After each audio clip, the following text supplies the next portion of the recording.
स्वागत। आज हम बात कर रहे हैं 80-20 सिद्धांत की।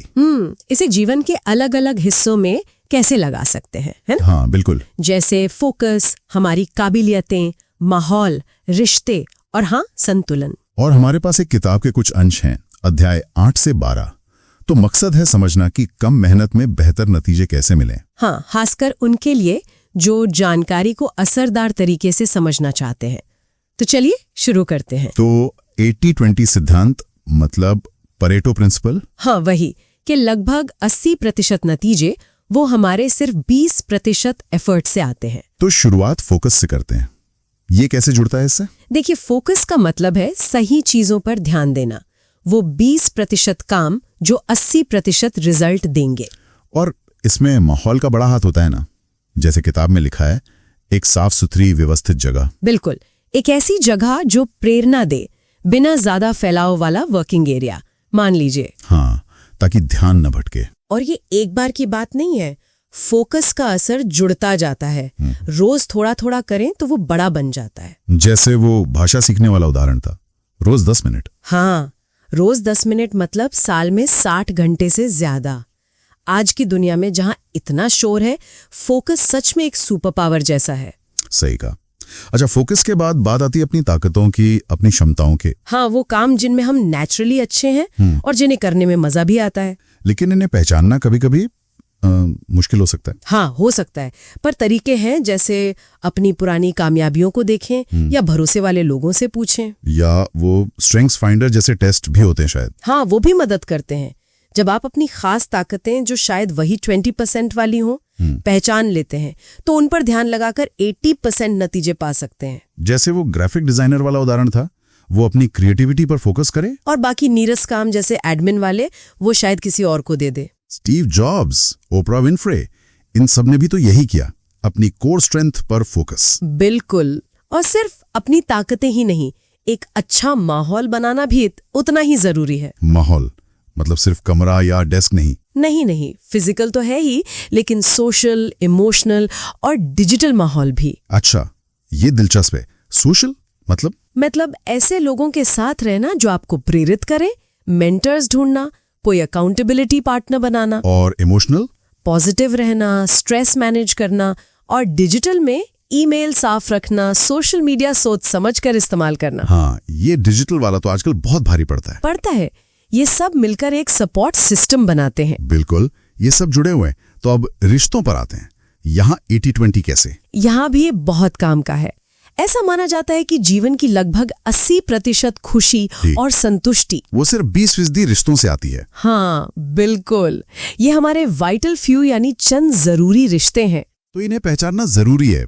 वो लोग जो हमें खुशी दें, सहारा दें। सही कहा।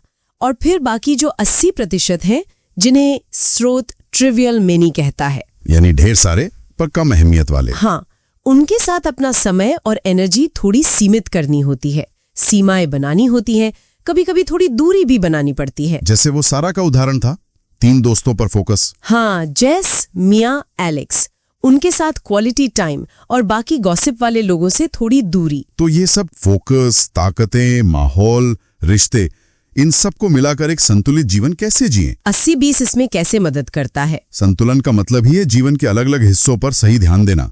काम, परिवार, सेहत, अपनी ग्रोथ। तो 80-20 यहाँ भी। हाँ, काम में उन 20% कामों पर फोकस करें जो सबसे ज्यादा असर डालते हैं। रिश्तों में उन खास लोगों को प्राथमिकता दें। और सेहत के लिए वही कुछ खास आदतें पकड़ें, जैसे एक्सरसाइज, अच्छा खाना, पूरी नींद, जो 80% फायदा देंगी। और तनाव, शायद उन 20% चीजों को पहचानना जो 80% तनाव देती हैं। बिल्कुल, उन्हें पहचानें और उन्हें हल करें। यही तरीका पर्सनल ग्रोथ और अपने शौक पूरे करने पर भी लगा सकते हैं। ये एक तरह से चीजों को आसान बनाता है। हाँ, प्राथमिकताएं तय करने में मदद मिलती है। तो कुल मिलाकर जीवन के हर पहलू में 80-20 को समझदारी से लगाने से न सिर्फ काम बेहतर होता है, सफलता मिलती है, बल्कि गहरी संतुष्टि और संतुलन भी आता है। ये कम कोशिश में ज्यादा मतलब वाले नतीजे पाने का एक शानदार तरीका है। सही बात है। ये सोचिएगा कि क्या वो ढेर सारे कम अहमियत वाले रिश्ते हैं, उन्हें पहचानना और उनसे सचेत रूप से निपटना उतना ही जरूरी है जितना कि चंद जरूरी रिश्तों पर ध्यान देना। संतुलन बनाने में इन दोनों की क्या भूमिका है, इस पर जरूर सोचिएगा। सोर्सेज में एक अहम बात यह है कि सिर्फ ज्यादा घंटे काम करना ही काफी नहीं है। सही बात है, बल्कि सही चीजों पर वक्त लगाना ज्यादा जरूरी है। जैसे वो जो लगातार नोटिफिकेशंस आते रहते हैं, उन्हें बंद करना। हाँ, और जो काम उतने जरूरी नहीं है उन्हें ना कहना सीखना, ये भी एक स्किल है। और एक जैसी चीजों को एक साथ करना, मतलब बैचिंग। बैचिंग, हाँ। जैसे कोई राइटर है तो शायद सुबह सिर्फ लिखने पे ध्यान दे। बिल्कुल, और दोपहर को ईमेल चेक कर लिए, फिर बाद में मीटिंग्स, इससे फोकस बना रहता है। और ये चीज मतलब सीधे प्रायोरिटी सेट करने की इंपॉर्टेंस से जुड़ती है ना। हाँ बिल्कुल, इन डॉक्यूमेंट्स में वो जीवन का जार वाला उदाहरण बड़ा अच्छा है। हाँ, मैंने भी पढ़ा।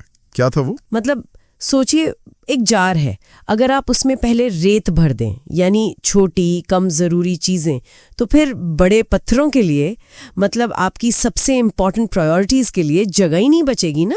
सही बात है। तो पहले बड़े पत्थर डालने हैं, मतलब जो सबसे जरूरी काम है उन पर पहले ध्यान देना है। एग्जैक्टली, अपनी मुख्य प्राथमिकताओं पर। ये बात तो समझ आ गई, लेकिन इतने सारे कामों में से असल में सबसे जरूरी क्या है, ये कैसे पता करें?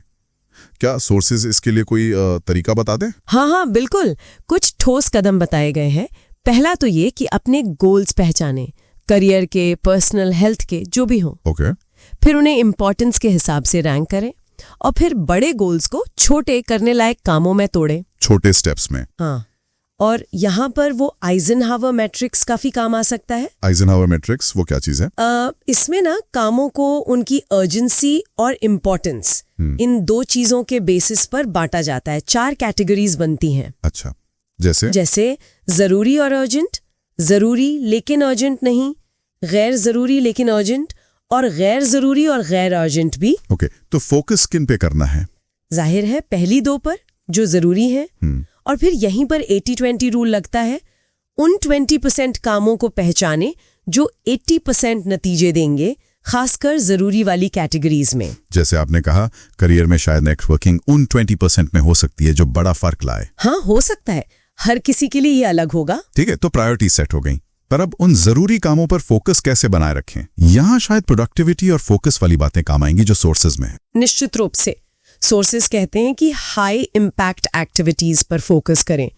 जैसे वो लेखक वाला उदाहरण, ईमेल चेक करने से ज्यादा जरूरी है लेख लिखना। हाँ, सही। इसके लिए पोमोडोरो टेक्निक जैसी चीजें भी सुझाई गई हैं। पोमोडोरो, वो 25 मिनट काम 5 मिनट ब्रेक वाला। हाँ वही, ये फोकस बनाए रखने और बर्नआउट से बचने में मदद करता है। छोटे छोटे ब्रेक जरूरी हैं। और आजकल टेक्नोलॉजी का सही इस्तेमाल भी तो इम्पोर्टेंट है। साथ ही डिस्ट्रैक्शन से कैसे बचें? हाँ, सोर्सेज में टास्क मैनेजमेंट सॉफ्टवेयर जैसे ट्रेलो या कैलेंडर एप्स यूज करने की सलाह है। ये हमें ऑर्गेनाइज्ड रखते हैं। और डिस्ट्रैक्शंस, फोन नोटिफिकेशंस वगैरह? वही, सबसे जरूरी है ध्यान भटकाने वाली चीजों को कम करना, शांत जगह पर काम करना, फोन के गैर जरूरी नोटिफिकेशंस बंद रखना। ये छोटे बदलाव भी प्रोडक्टिविटी पर बड़ा असर डालते हैं। हाँ, ये सब सुनने में तो बहुत अच्छा लगता है, पर इन्हें लगातार करना मुश्किल हो सकता है।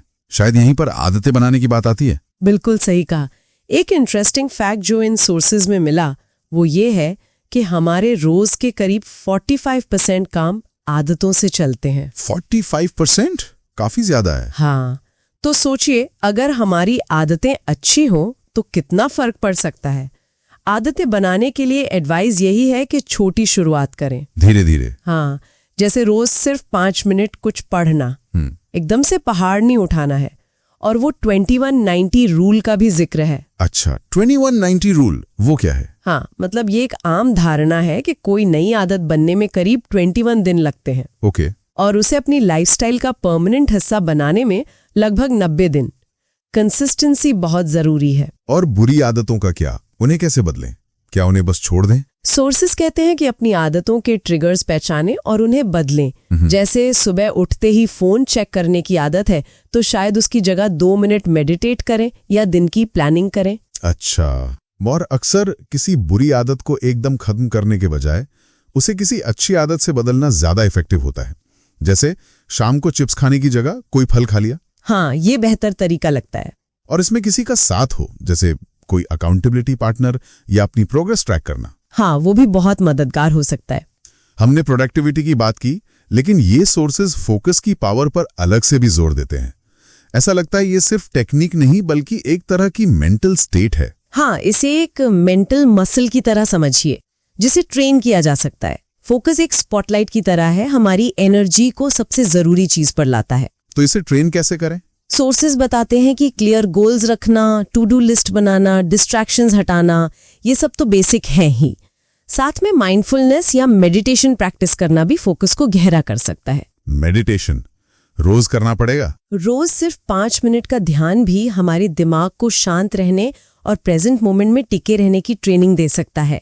धीरे धीरे असर दिखता है। तो कुल मिला के इन सभी सोर्सेस का निचोड़ यही लगता है कि हमें उन 20% एक्टिविटीज पर अपना टाइम और एनर्जी लगानी चाहिए जो हमें 80% रिजल्ट्स देती हैं। हाँ बिल्कुल, चाहे वो टाइम मैनेजमेंट हो, प्रायोरिटीज तय करना हो, प्रोडक्टिविटी बढ़ाना हो, आदतें बनानी हो, या फिर अपना फोकस शार्प करना हो, सब कुछ इसी एक प्रिंसिपल के आसपास घूमता है। सिर्फ ज्यादा मेहनत नहीं बल्कि स्मार्टली काम करना। क्या कोई ऐसा 20% काम या एरिया है जिसे अभी नजरअंदाज किया जा रहा है, लेकिन जिस पर ध्यान देने से किसी की लाइफ या काम में सबसे बड़ा पॉजिटिव बदलाव आ सकता है?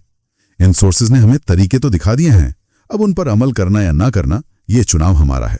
और यहाँ सबसे दिलचस्प बात यह कि ये प्रिंसिपल सिर्फ काम या इकोनॉमी तक ही नहीं है, ये हमारे रिश्तों पर, हमारी खुशी पर, यहाँ तक कि हमारी चिंताओं पर भी लागू हो सकता है। जैसे अक्सर हमारी 80% चिंताएं शायद जीवन के सिर्फ 20% एरिया से जुड़ी होती हैं। तो हमारा मकसद साफ है, उन जरूरी 20% चीजों को पहचानना, वो वाइटल फ्यू जो असल में हमारे लिए मायने रखती हैं। ये वाइटल फ्यू, तो इन्हें खोजे कैसे, कहाँ से शुरू करें? शुरुआत अपने कामों को देखने से करें। कौन से काम हैं जो सीधे आपके गोल्स को पूरा करते हैं? जैसे बिजनेस में देखें, अक्सर होता है कि 20% क्लाइंट्स ही 80% रेवेन्यू देते हैं। हाँ, ये तो सुना है। पर बात इससे भी आगे है। कई बार वो टॉप 20% क्लाइंट्स सबसे कम सिरदर्द वाले भी होते हैं, जबकि बाकी 80% क्लाइंट्स शायद आपकी 80% प्रॉब्लम ला रहे हो। तो ये सिर्फ पैसे का नहीं, एनर्जी मैनेजमेंट का भी सवाल है। अरे वाह, ये सोचने वाली बात है। और यही लॉजिक फिर रिश्तों पर भी लगा सकते हैं ना? बिल्कुल। कौन से वो 20% लोग हैं जिनसे आपको मान लीजिए 80% इमोशनल सपोर्ट या खुशी मिलती है? सही। तो उन रिश्तों को सींचना, उनमें टाइम और एनर्जी लगाना जरूरी हो जाता है। पर क्या ये हमेशा इतना क्लियर होता है कि कौन है वो 20%? हाँ, ये बिल्कुल सही कहा आपने। पहचान हमेशा आसान नहीं होती, इसीलिए अपनी एक्टिविटीज का मूल्यांकन करना भी जरूरी है।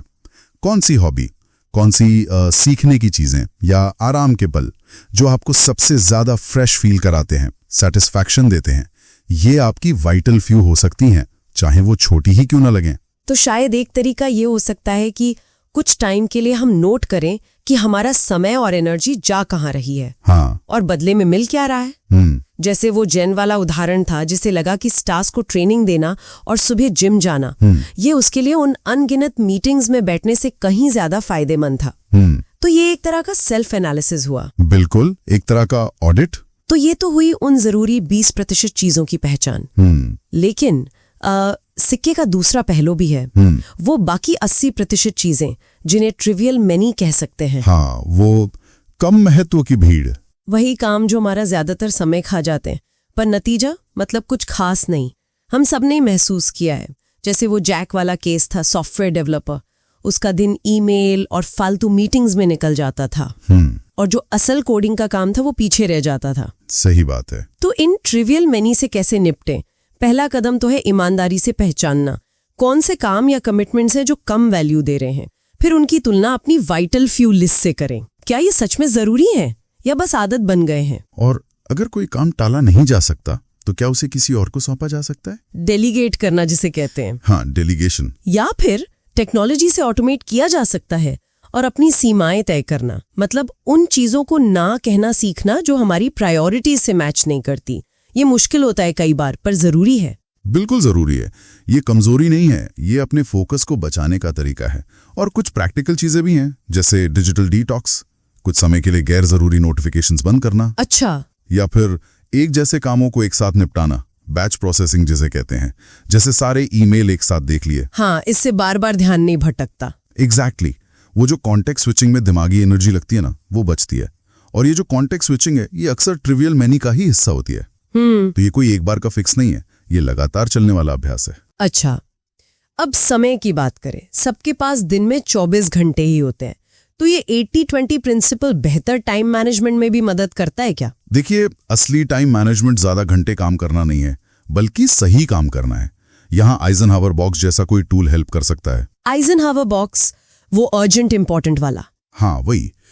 ये कामों को उनकी अर्जेंसी यानी कितनी जल्दी करना है और इम्पोर्टेंस यानी लक्ष्य के लिए कितना जरूरी है, इसके आधार पर 4 हिस्सों में बांटता है। हमारा फोकस उन कामों पर होना चाहिए जो इम्पोर्टेंट है, भले ही वो तुरंत करने वाले ना लगें। यही अक्सर हमारे वाइटल फ्यू होते हैं। और उन चीजों से बचना जो चुपके से हमारा टाइम चुरा लेती हैं, जैसे बार बार सोशल मीडिया चेक करना या हर नोटिफिकेशन पर रिएक्ट करना। बिल्कुल। शायद इनके लिए दिन में एक फिक्स टाइम निकालना बेहतर है, ताकि बाकी समय हम उन कामों पर फोकस कर सकें जो सच में फर्क डालते हैं। सही कहा। तो इस सारी बातचीत का निचोड़ क्या निकलता है? 80-20 सिद्धांत मतलब एक पावरफुल लेंस है। ये हमें याद दिलाता है कि कम जरूरी चीजों की भीड़ से हटकर उन चुनिंदा चीजों पर ध्यान दें जो वाकई मायने रखती हैं। हाँ। ये सिर्फ ज्यादा काम निपटाने का तरीका नहीं, बल्कि एक ज्यादा बैलेंस्ड और पर्पसफुल लाइफ जीने का नजरिया हो सकता है। बिल्कुल सही। और जाते जाते एक सवाल छोड़ जाता हूं सबके सोचने के लिए। इस 80-20 नजरिए से देखें तो ऐसी कौन सी एक कम महत्व की एक्टिविटी या काम है जिससे अगले 24 घंटों में आप कम करने या हटाने की कोशिश कर सकते हैं, ताकि किसी ज्यादा महत्वपूर्ण चीज के लिए थोड़ी जगह बन सके? बस एक।